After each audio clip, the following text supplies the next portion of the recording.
Hello, everyone. Spirit 420 here because everything I do is so 420, just like that. That's one. Could have sworn I added it to the stream, but I didn't. So I was just sitting here talking to you for about the last, let's say there was about a good 90 seconds of dead air. So anyway, feeling very good, feeling very positive. Been extremely freaking busy lately. As you know, I did lose my job 12 days ago on Monday the 3rd. And from all the signs that I can gather, you have to find a replacement for the income. And I'm taking a leap of faith, truly a leap of faith, and starting my own marketing company. I've had my own companies before, and I've had success. I've had not success. I've had somewhere in the middle. What I believe this time is that this is going to be successful. It's just a matter of how successful, and that is based on two things. One, I don't quit and never give up. And the other one is that I employ all the things that I learned from the mistakes I made, in the beginning, first time around, right? And I believe if I do those two things, it'll be successful again. To what degree, I think, is the only real question, right? So I hope everybody's doing well. In lieu of that, what tonight's topic is kindness, unconditional kindness, right? As well as the fact that karma has no prejudice. Karma is not a bigot. Karma doesn't discriminate. The only thing karma does is it balances out the equation. Period. End of story. Okay. Let me give you, for instance, what I mean by that. So when I say karma is not prejudice and karma doesn't discriminate, it doesn't care what color, creed, race, sexual orientation, religion. Karma doesn't give a shit.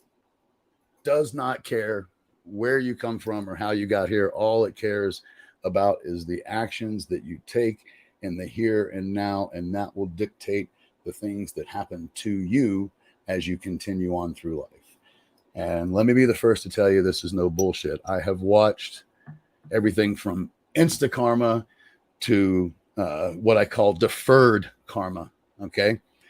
Insta karma is something you do and immediately you see it come back on you. Deferred is something that you did, and then sometimes years, maybe 5-10 years later, due to that action you took, your karma is kicking your fucking ass now, right? I've even done a whole episode, and I would highly suggest if anybody's just now starting to watch me, it was one of the last pre-records that I did when I first started this for a very short time, like wasn't very long at all. But for a very short time, I was doing only pre-record. And one of the things that one of the last ones I did was what I call karmic justice. And it's that's the symbol that I have. You see it on most of my channels. I think it's sitting on this one right now. Should be sitting on this one down in the bottom corner, as far as on YouTube anyway. But karmic justice to me is exactly that. So you have blind justice, right? And what's funny is I was talking to my wife about what to name the show, and at first I was like, karma is colorblind. And although I like that, and it's catchy and it's cool and people get it, saying that you're just colorblind, or even just blind for that matter, really doesn't dictate the point of what I mean by karma not being, not having no discrimination, right? Because then it's really just the color of your skin that we're talking about. If I say karma isn't colorblind, what does that mean? So yeah, it's not colorblind, but if you're rich, it's happy with you. No. By the way, wealth again has nothing to do with karma. Okay, you can actually watch people who are in the spotlight dealing with their own karma all the fucking time. And I'm not just talking about the Me Too day and age. Okay, I'm not going to get political, but I'm not just talking about the men who are being called out for, sexual wrongdoings to both, women as well as other men for that matter. And I won't even bring up names, but we all know a few of those scenarios. But how do I say, put that aside, you can still see people who are in the limelight who cannot help but to live in the spotlight, and we all get to watch it dealing with their karma, right? You can also, even what I find to be more successful, if you're trying to truly believe in karma and know that it works and it's not just bullshit, is you can look around in your own life, in your own circle. You can look at it. One of the things that is funny about karma, it's your karma. Sorry, all of a sudden I went to Matrix 2 to be specific, for those who are lost. What is the Matrix? For me, the way that I have come to see it, again, know that everything I speak, unlike, maybe a young preacher who just got out of, seminary school or whatever. I don't know the name of it. I hope I got it right. Not seminary school. But a young, maybe a young, anybody of any kind of religion. And I think, doesn't clergy kind of cover all religions? But let's say any young up and coming religious person, or a young up and coming politician, right? And I'm trying to think of maybe a young boss, right?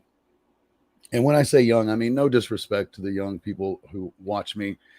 I was once young, and you're going to be my age one day, and you will see it differently. But we make different decisions based on how long we have been walking this earth and the experiences that have slapped us thus far, right?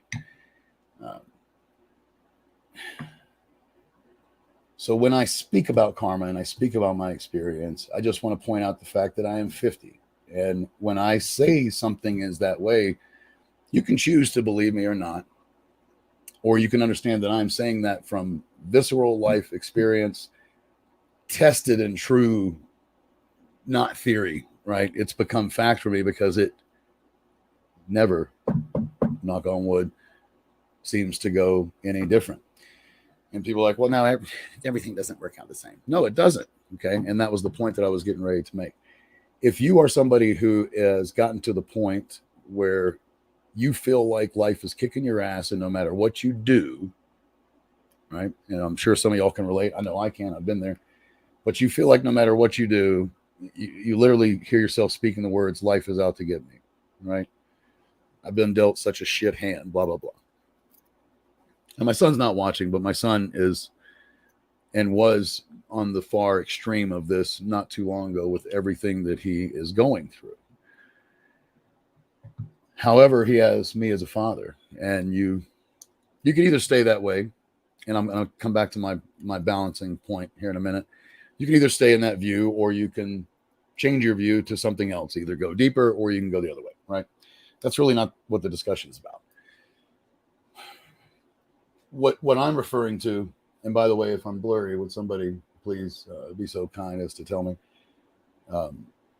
What I'm referring to in this particular instance,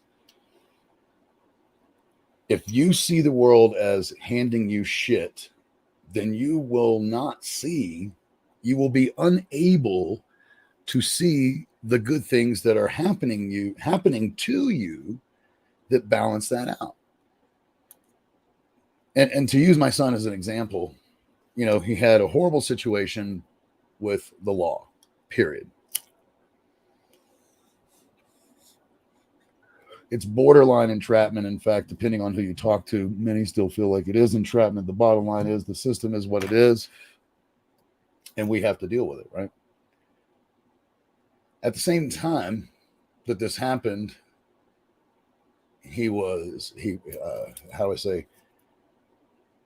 the girl that he was dating, the woman actually, because she was much older than him.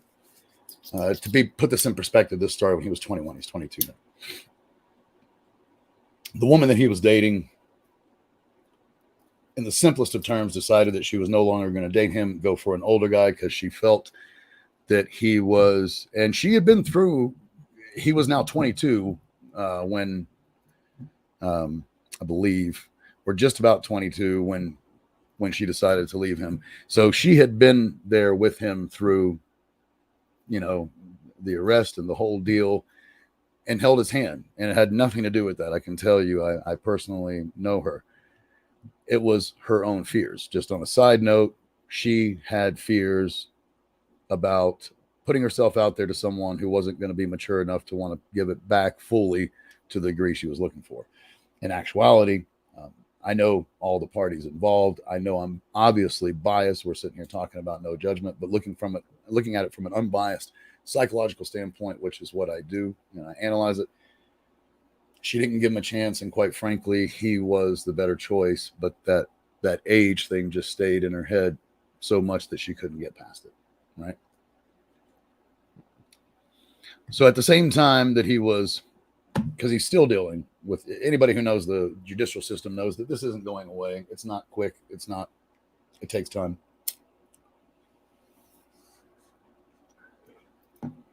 So while he's going through this and still in the worst part of it, because it's the beginning, I'll just give you some clue, but like his phone was confiscated, his brand new phone. We still haven't got that back. It's one of the things I'm going to be talking to them next week, because we still need to get back that. It's a fucking Mini 12, right? Like, we need it back. It's not yours. You got the information you wanted off of it. Give it the fuck back. But as he's going through this, he also ended up losing a car. So, he's dealing with, and I'll just put it so that you have some degree, dealing with a felony, dealing with a woman saying, I'm not going to date you anymore and give you the chance. I'm going to give someone else the chance, leaving him. And his car is going bad, right? Now, at the same time, he's now had a job for a while. He got a raise. He got a therapist who he was, begrudgingly went to, but by this time was now saying that, it was helping him. My whole point is all those beautiful, wonderful things that were happening to counterbalance these negative moments, he just wasn't even seeing them. And then when I would point them out to him, like, it just doesn't matter, because that's exactly what happens. If you're focused on the negative, the positive simply doesn't matter. But the same is said vice versa. If you're focused on the positive so much, then the negative just simply doesn't matter. That's not to say that you're not going to hurt or feel pain or deal with bad things. That's far from it. Okay. But the same way that when you only see the negative, you feel like it's all negative happening. You can't see the positive, and what little positive there doesn't matter because it's overwhelming. The negative is overwhelming. Well, when you look at it from the other point of view, and that takes time. I'm going to get into that in a minute. You can't just go from this extreme to this extreme overnight, right? And again, I'm going to get into that here in a second. But simply put, when you get to this other point where you're looking at the good, the bad happens and it just doesn't matter the same way. You deal with it, you move through it, you process it, and it becomes no more than a hurdle, as you've heard me say 100 times now, and you jump it and you learn to keep jumping, right? And when you get to a hurdle that's too high or awkward or whatever, and it trips you up, well, then you pick yourself up, you still jump that hurdle, and next time you come to that same type of hurdle, you will jump it successfully, okay? But let's talk about going from one extreme to the other before my stoner mind literally forgets it, okay? Because it's all about karma, and the kindness is in the background. Trust me, I have not forgotten that the first part is kindness, but I wanted to talk about the second part first because that dictates why you give kindness unconditionally, okay? And that also goes along with the whole concept of like paying it forward, right? I'm sure most of y'all know that. It is, to me, that is one of the top 10 greatest films ever fucking made, and it blows me away because there's an example. I don't want to say a name, but we all know who stars in that. We all know what he's dealing with. So here's this man who, by the time he did pay it forward, had already done some really horrible things, allegedly, right? But here he's making this great movie. Now, I know it's a paycheck to them, but at the same time, no offense, unless you have seen that movie, you can't possibly understand this next statement. I can't see how anybody with a fucking soul could be a part of that movie and not feel like they were doing something to change the world forever. That's how impactful that movie is. It was an idea that some adult wrote, but was presented to the world in a film by a child. And it's the easiest of concepts, pay it forward. And once you understand it, you know, quite frankly, you want to live by it. And first, you know, on a side note, it took me years. And the first time I watched that movie, I think it was around 02 was when it came out, 01, 02, somewhere in there. And I remember it came out and I didn't know what the fuck it was. But funny enough, I was a huge Spacey fan, right? I mean, just huge. I got a shit ton of movies that he's done that I truly love. So I didn't even think about it. I just went and bought the DVD. This was pre-Blu-ray, right? Bought the DVD, sat down and watched it with, at the time, the mother of my twins. And, well, she's still the mother of my twins, but at the time we were together. So I sat and watched it with Horsby number 1. And there's not that there's a Horsby number 2 because my wife is not a Horsby. Well, she is behind closed doors when it's just me and her, but that's a whole other ballgame. But sat and watched it with my partner at the time and my mom, and it literally brought me to tears. And I was like, wow, this is incredible. And I remember thinking while I was watching it that first time, you know, just after the turn of the millennium, this is something that people are going to do. Because I even thought to myself, I'm going to do it. Now, saying you're going to do something and having that passion right after you watch a movie, it's not the same as actually going out and implementing it, right? But more than ever now, I am trying to do that. In fact, I don't know if y'all remember, but the whole theme of this season is keep moving forward and pay it forward, right? Paying it forward is about unconditional kindness. Now, back to the extremes. I want to go into that before we get into the kindness. If you have been seeing life shitty and only paying attention to the bad and ignoring the good, and even when you do see it, literally feeling like it doesn't matter because it's like 1 to 5 or 6 ratio, right? Is what you're seeing. It's what you're feeling. It's not the actual reality of it, because if you go with anybody through a day, there's many good things that happen that they just ignore. Stupid little things that I used to ignore. And now they build my day. Like, I'm trying to think of something off the top of my head, but like preventing a coffee from spilling, right? You spill that coffee, that's a fuck day, man. Your day just turned to shit, especially if it's like, it really doesn't matter where it is. It's always bad when it's coffee. But let's say it's in the car on you on the way to work. Come on, how shitty is your day going to be, right?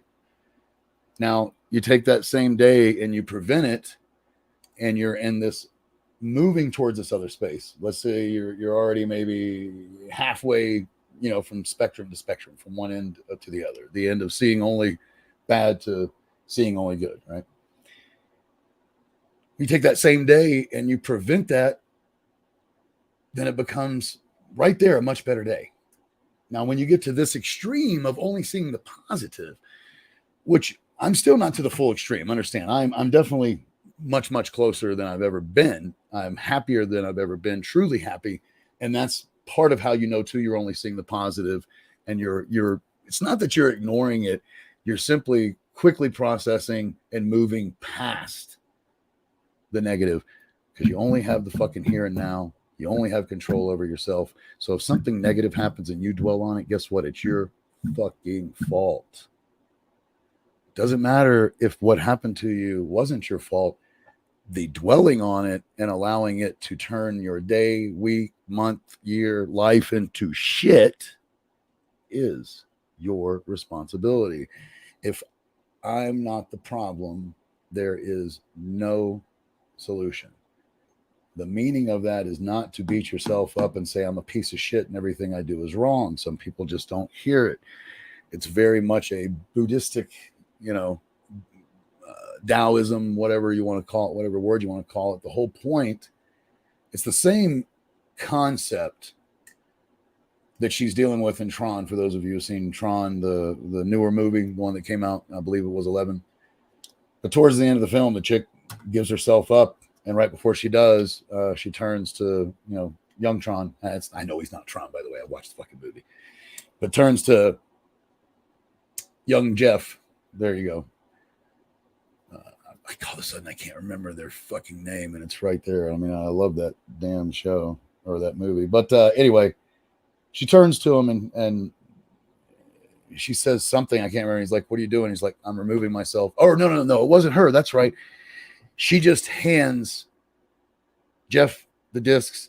Disc says something I can't remember, and then runs and gives herself up. And then his son looks at him and says, what the hell is she doing? And he got it right away.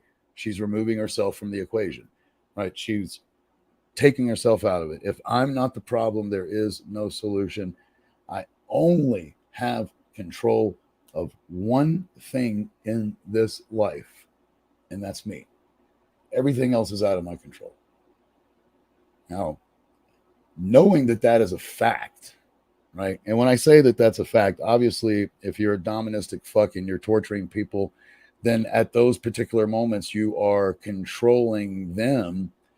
But the reality is you still only have control of yourself. You're the one that's controlling doing all these horrible, nasty, disgusting things, right?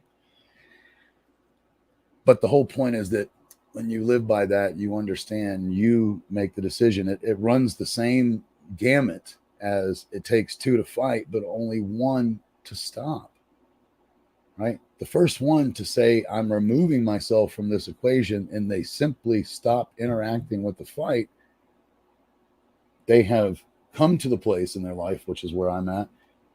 If I'm not the problem, there is no solution. If I'm fighting and arguing with somebody, guess what? I am fighting and arguing with them, because it does take two. It's not about being the bigger person. It's not about being the better person. It's simply about being,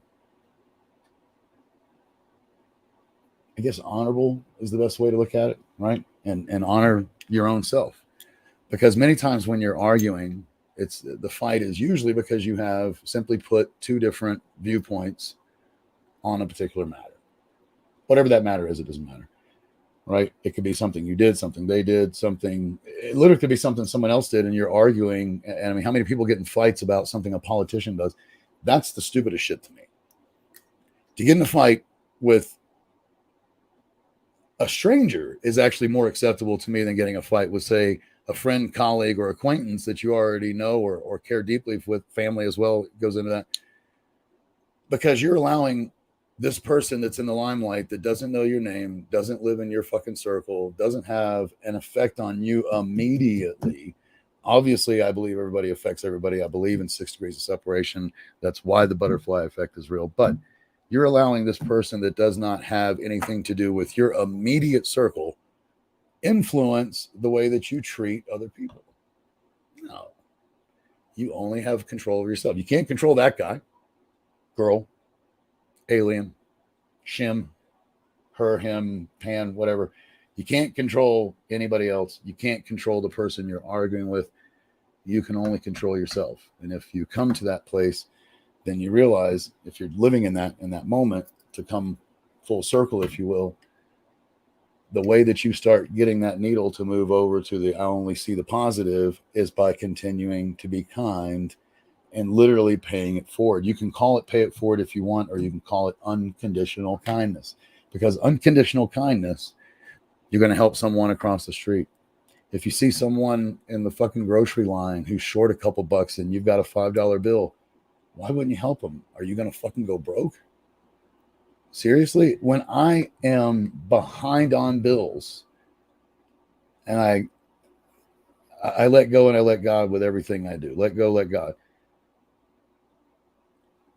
I look at someone and and this probably sounds judgmental, but I'm not judging them. I look at them and I either feel it or I don't, that they are genuinely down on their luck, downtrodden, having a hard time, and I want to help them. Because, when you give somebody money, that even when they're begging for it, trust me, I have been that person. I have been in destitute. I have also chosen to beg for money on the side of the road with a can, labeled keep drugs off kids.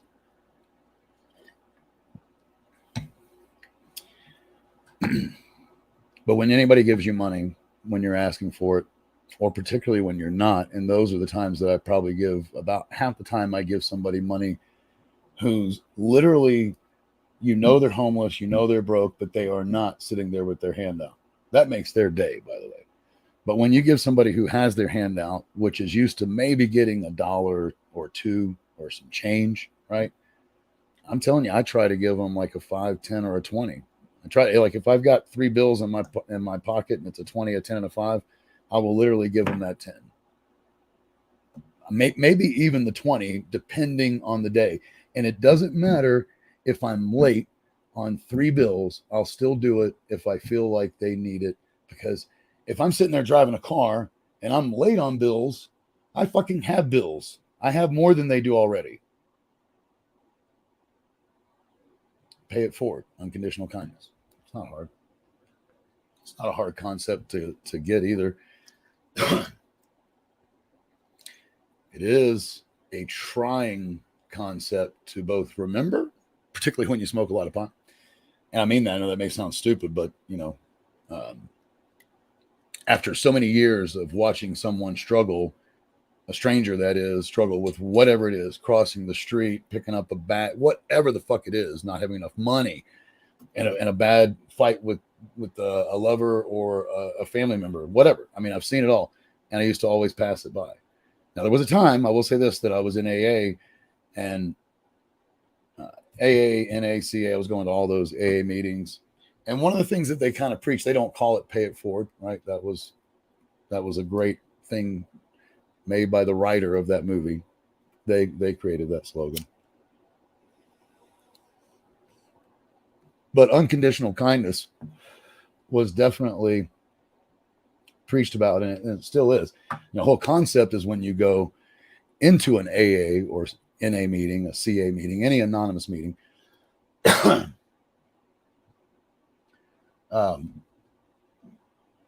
what's the word I'm looking for? The concept of all of those is that there's no judgment. Everybody's equal. I will say this is the world. It's not perfect. If you end up going to one of those things and there's a clubhouse where they have like 5, 7 meetings a day, I promise you there's cliques and people judging, because you're asking people that were judging when they were drinking, doing drugs, having sex, whatever it was, to now all of a sudden stop doing that. Well, it's not going to happen overnight. Back to you can't just go from this to this. This takes time. For me, from when I was the height of being a dickhead to getting even, let's just say halfway, God, at the height of me being a dickhead, I was 26, and that's when I got busted, and that's when I made the mental, emotional, physical change that I was not going to continue to be that person, because I felt like karma had smacked me in the ass, where it took everything away except for my livelihood. And what I mean by my livelihood is my freedom. It took everything away except my freedom. I did not wasn't arrested, or excuse me, I didn't go to jail. I didn't do any jail time, and I'm not a felon. So it was like the biggest, not a slap on the wrist. It was like a smack in the face, wake up call that was right there. One more inch, I wouldn't be here today, because I would have gone into the system. It'd be a different story.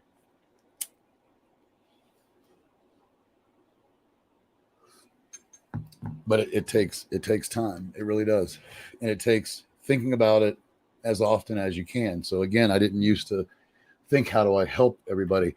And I don't go out at the beginning of the day and think, who am I going to help? I just allow myself to see people in need and be there for them more and more. Not just in need, but also being polite. If someone, I can't tell you, I used to be the guy that would rush in, when I saw you trying to get in line, I would speed up and get in front of you, right? I didn't care if you had 2 items and I had a fucking cart of, 100. Didn't matter to me. I wanted to be ahead of you. Now I'm the guy that if I've got that cart and I got somebody standing behind me that's got maybe, 5 items, first of all, I'm like, why the fuck aren't you in that line over there that's 5 or less? But on apart from that, I'm like, hey, man, go ahead. I'm going to be here for a while. Most of the time they do it. Sometimes they don't. They're like, no, don't worry about it. Like if they're kind of like me, they're like, no, man, I really don't care. I'm in no big rush, right? You also find yourself not rushing as much with things in general when you're positive, because they're just going to happen the way they're supposed to. And again, I keep reminding folks, one thing I don't like about preachers, which is why I don't do organized religion, I don't do politics, but one of the things that kind of always bothered me about a lot of preachers, ministers, clergymen, whatever you want to call them. I don't know that clergyman is the right thing, but men and women of faith that have substantial power in it, that are the ones delivering the sermons or delivering the whatever it's called in your particular religion, right? The guides. There's something to remember. First of all, these are just people. Their parents had sex. Some dude came in a chick. That person happened. And this is where they are now at 40, 50, whatever it is, right?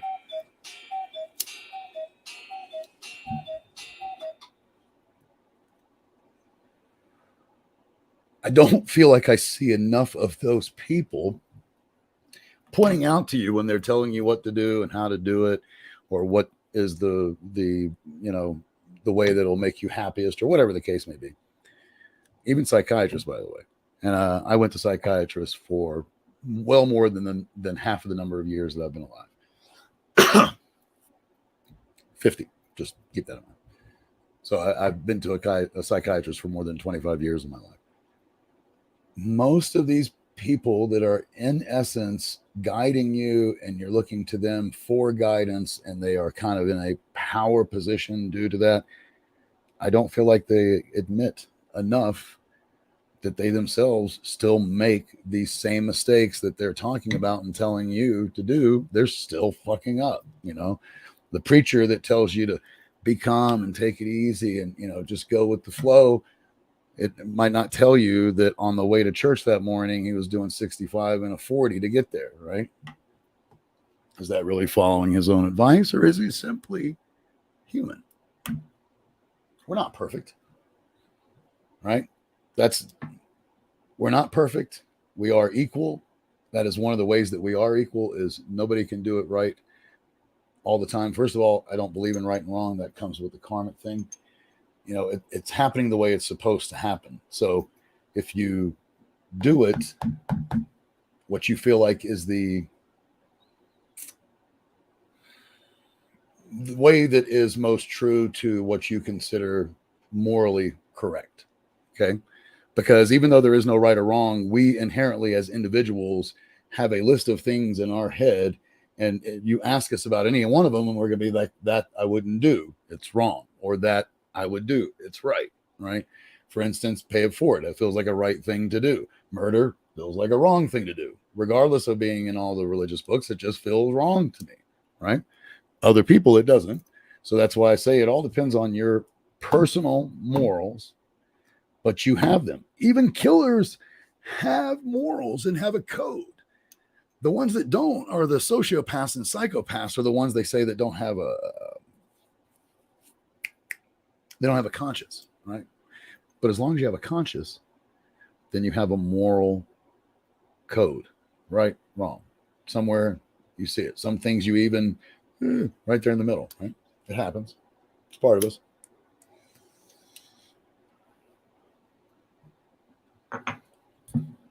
So back to the transition. If you want to be over here and you want to stop feeling like shit all the time, and you want to stop feeling like the world is out to get you and everything that's happening is, the cards stacked up against you, and you feel like you can't see anything good, or at least it feels that way a lot of the time, right? If you've ever let's say in the last 2 years, you've said, God, it feels like the world's out to get me, then hear this. If you make a conscious decision to turn that around and be different, the world is not going to automatically look like a fucking bed of roses. Okay. It is going to look just as shitty the moment that you make that conscious decision and the very next day. I made that decision. And in fact, it's as they say, like once I actually made that decision, it was back in 2016. It was right after it was just celebrated 6-year anniversary of it, but it was when my wife got hit. I knew immediately I had finally come to a different place, because it was a horrible, horrible moment. And as I was driving to the hospital, literally chasing the ambulance, didn't even realize that. And if you don't know that story, go back. It's an episode that I did. But as I'm literally chasing the ambulance, I'm thinking to myself, she didn't die. This is going to end up putting us in a much better place somehow, some way. I don't know. I didn't know the guy's insurance. I didn't know any of the story. I just knew she didn't die. So and even if she had, it would still be, but I knew inherently that she didn't die, like almost immediately. And I knew she was going to be okay, almost immediately. The same way that I knew something had happened to her before anybody ever called me. I showed up to the scene just moments after the ambulance took her away. And that's why I was chasing the ambulance. The officer gave me the information. Off of it. Back to the point that I was making. When I made that decision and started going truly, letting go and letting God, shit got really nasty for us emotionally, monetarily, physically. There was things going on with different parties, but obviously my wife was completely fucked up. She was also really fucked up mentally because she had a dual concussion, which has caused a lot of short-term memory. So I jokingly tell people that I live, not 51st dates, but 51st marriages. It's not quite as bad as 51st dates, but it is what it is.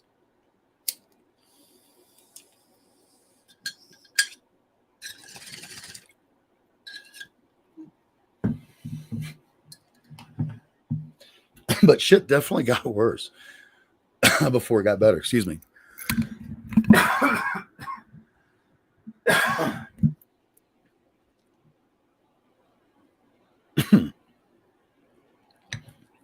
We ended up losing our home, got evicted. I lost my job. I was just telling the story to a buddy of mine the other night. Like, not only did I lose my job, my wife was hit on Wednesday and in the hospital until Friday afternoon. I was let go Friday because I wasn't at work, but with my wife at the hospital versus going into work while, she was still alive. That was how my supposed friend and boss looked at it. So I should have been able to come to work, right? I didn't. I was fired on Friday, and a deal I'd been working on for, probably 3 weeks, or almost, actually, it almost been like 4 weeks. nonetheless, the deal I've been working on from day one came in on Monday. It was the biggest deal in company history to that point. That company was not the oldest, but they had been around for about 3 years, and they had a couple of big hitters in there, or at least people that this guy considered to be close to who I am. But it's exactly why he brought me in, and he didn't even pay me the commission. In fact, all he did was he sent me a text saying, "Wow, you should have stayed. Your deal came in today." Give you an idea, I kid you not, the commission on that was $3,400. Didn't see a penny. So I don't begrudge him anymore. I can tell you this, that was difficult. And I know my wife will remember it, but that was really hard to look at that and go, okay, I know things are going to be okay. I don't know how. But hey, all I can tell you is we stuck in there. We ended up, someone gave us a home. The guy did have insurance, so we knew we were going to get a settlement. That enabled us to actually take some legitimate loans against the settlement. Yeah, they were at high interest, but when you're losing everything and you're trying to get your family back on track, you really don't give a shit about some of those things. You do what it takes, because what do you have control over? You. When? Right now, here and now. So I stopped.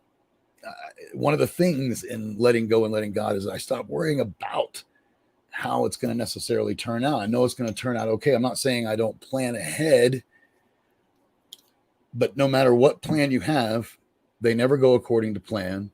So you always have to and end up reacting to things that you did not anticipate. But if you stop worrying about those things and let them roll off of your, just let them roll off, like, what is the saying, like water on a dove's wings.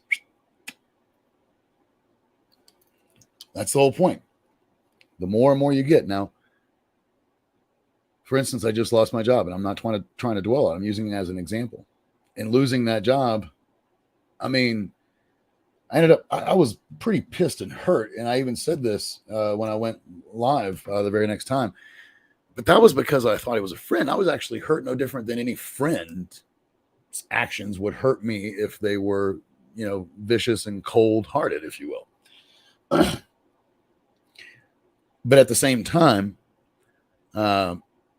you ask anybody who knows me, and you can even see it from my Twitter posts and all that, it didn't change my outlook on life. I knew everything was going to be okay. I immediately, before that day was over,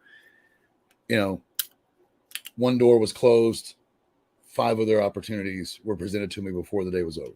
Now, I've ended up making a decision and going with, one of those opportunities, but literally, I believed it's going to be okay. And that was probably the easiest firing I've ever handled. And it's not completely over, but I'm not going to get into that.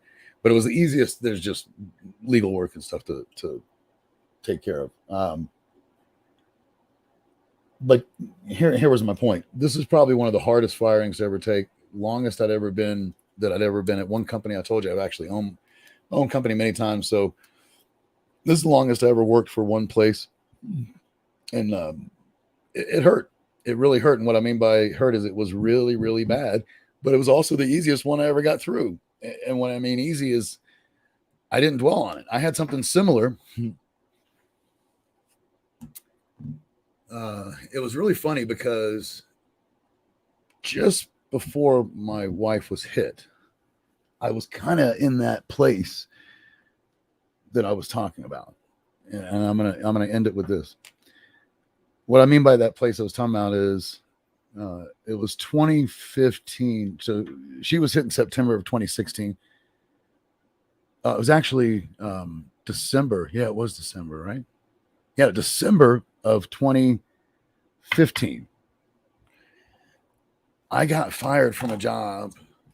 Again, I mean, it just happens sometimes, but I can earnestly still today say that I did nothing wrong. I'll give you the very, very quick story of it.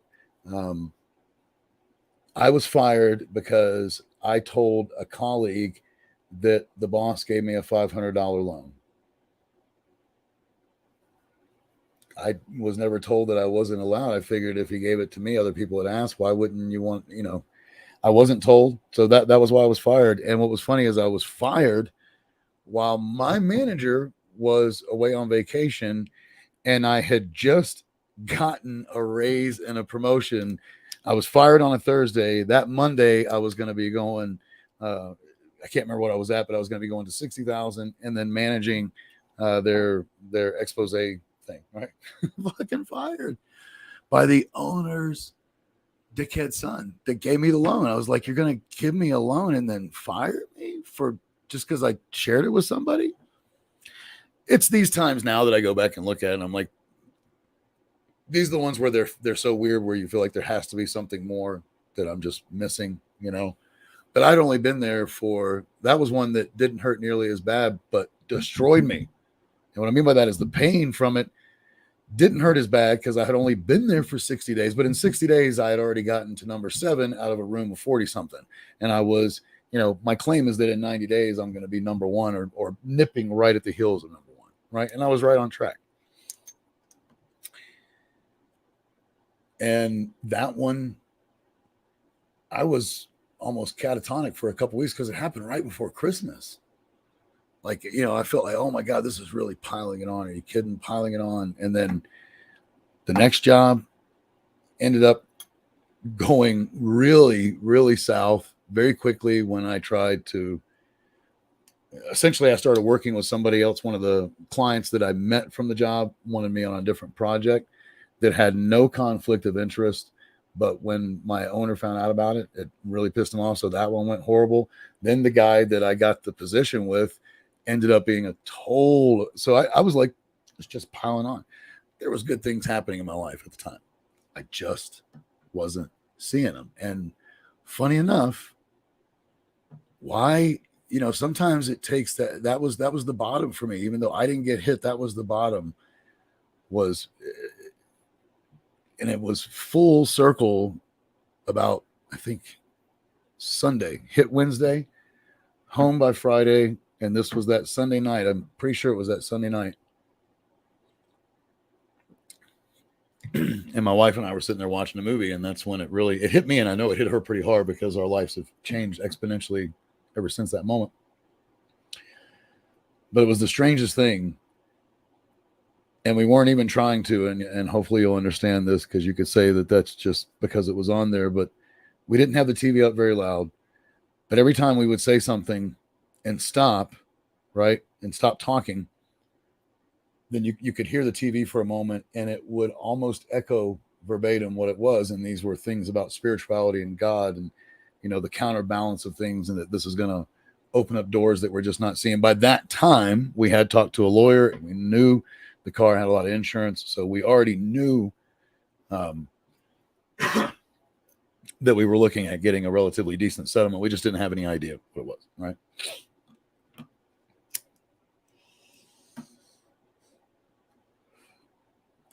So what I can tell you, though, is from that moment forward, and I'm not perfect. I fuck up all the time. I've yelled curses at my wife, my kids, my parents.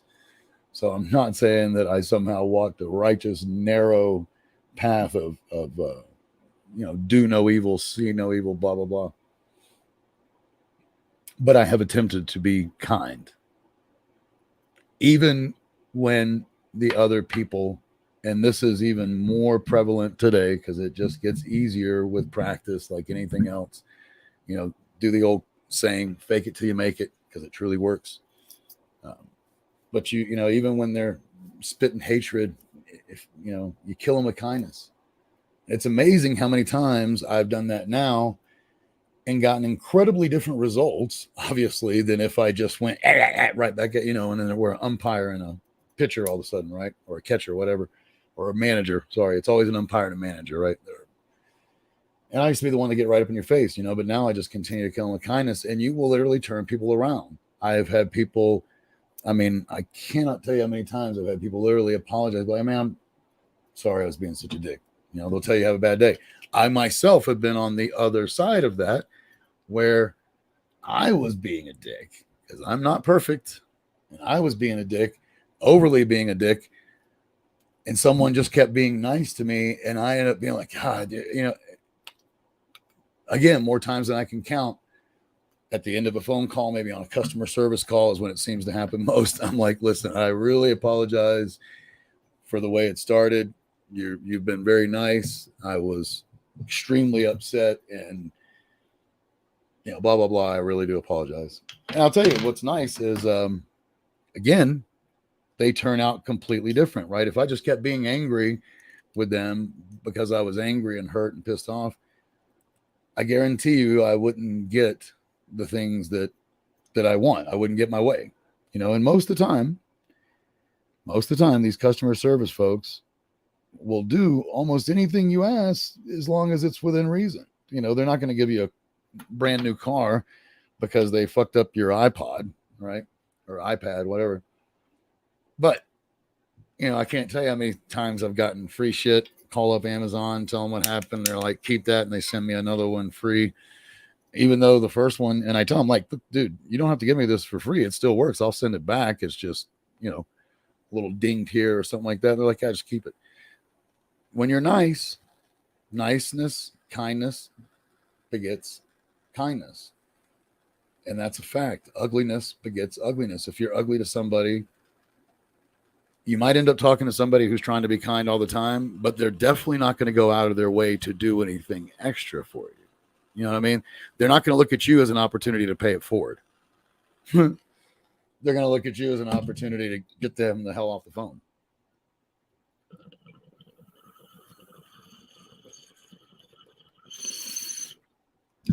Oops. Pardon. So it is what it is. Unconditional kindness. Pay it forward. Karma is blind in every single way. There's no prejudice with karma. There's no bigotry, no discrimination. And as I said, it's a balance. If you're trying to do a lot of good, the other side of that, just to say it real quick, is not only will you not see the bad, but less bad things are happening to you if you are seeing only the good and trying to be extremely kind. The other extreme of that is seeing only the negative and being a dick about it, right? Which I've been on both. Try this way. This takes time. It takes time.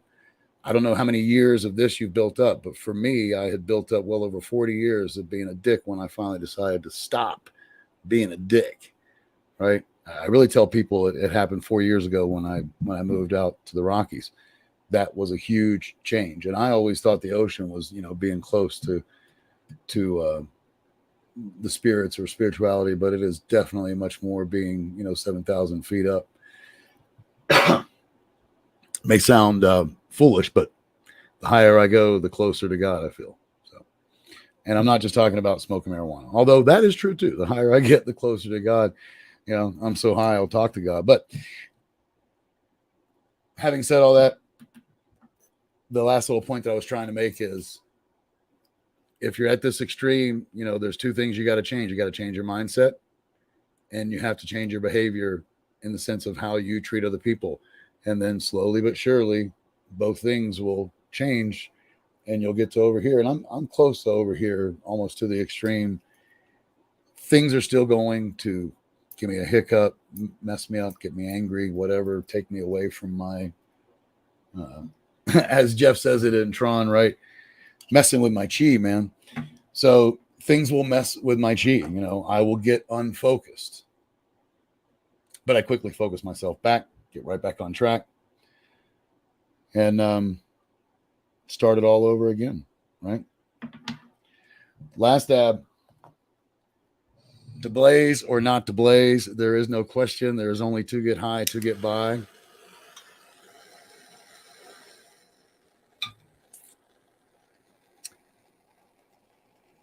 I love all of you. Each and every one of you are incredibly special people.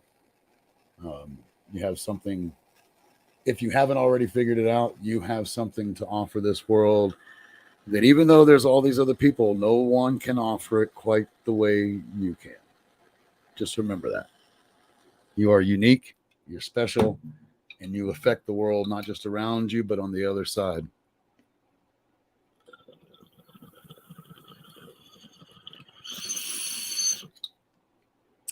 Let's see, today is the 15th, so 16th. Yep. Unless I'm being an idiot, the 17th is Monday, and I will be back Monday. I am going to be changing the times. I was going to do 420 today. but this was the first day, and I originally planned on 7:20.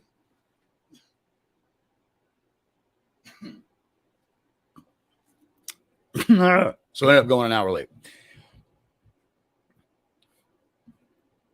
I wouldn't mind some feedback though. If y'all, my thought was, instead of going at the same time every single time 3 days a week, why not change it up a little bit? So like, my thought was Friday and Saturdays, where most people are, typically speaking, off work by around 3 o'clock or trying to get off work. Right. You think that alarms would be quiet, would be hushed or whatever when you literally say do not disturb, but no, they don't.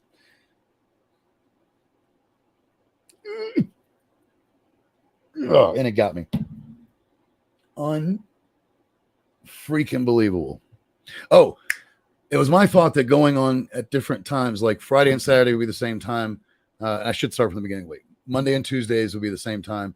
Wednesdays and Thursdays would be the same time. And then Fridays and Saturdays would be the same time. I was thinking 4:20 Mountain Time for Friday, because by 4:20 Friday or 4:20 Saturday, most people are not having to be somewhere at work. I said most, not all. So if you're the exception, I get it. But if you want to give me some feedback on what you think the other times would be, it's always going to be at 20 after the hour, because that way it's 4:20 somewhere, right? And then you have the spirit of 420. So I love each and every one of you. Thank you so much for being here tonight. Thank you so much for watching later on in the future. I know a lot of folks will end up watching the rebroadcast of this, and I appreciate you for that. Have a blessed and lifted evening. Please consider two things: keep moving forward and pay it forward. Keep paying it forward while you move. Keep moving to pay it forward. That's stupid. Just keep moving forward and pay it forward. Have a good evening. See you on Monday. You can't have my phone number unless we running up the digits. Let me meditate, I just need a couple minutes. Tryna low bump me, my cojones to the big ass. Bitch, I get high. I ain't looking at the clock still.